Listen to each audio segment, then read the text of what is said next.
Kasipagan, ikaw ay namamasada sa ilalim ng tirik na araw. Pagmamaneho at pagtanggap ng bayad ay sabay mong ginagawa. Ikaw man ay pagod at antok, pag uwi mo sa bahay, pagmamahal mo sa amin ay umaapaw. Mabait. Kami kanyang inaalagaan kapag kami may sakit. Kahit kami makulit, pagpapabayay di niya naisip.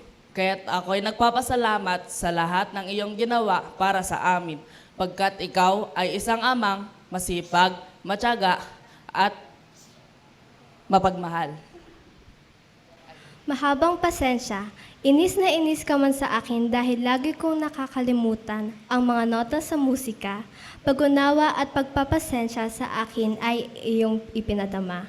Nakakastress man ng paligid, pati mga taong nasa paligid, mahabang pasensya mo'y talagang nakikita. Kaya dahil sa'yo, mahabang pasensya para sa iba'y aking ding nagagawa. Maalaga.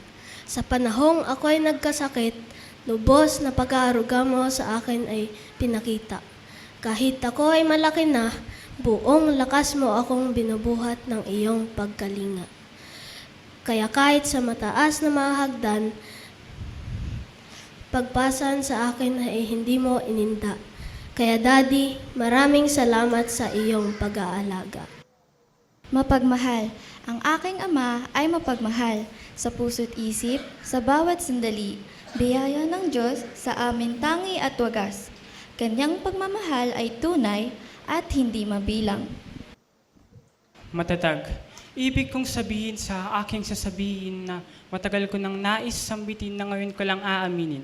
Sa dami ng bagyong iyong dinanas, natutuhan ko na matuto sa ating pagkakamali.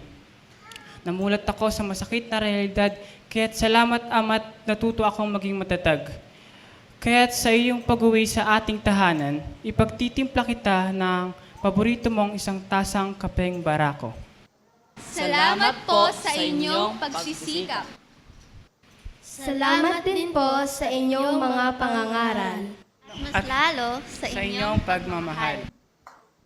Kaya, nais naming sabihin, salamat pa lagi!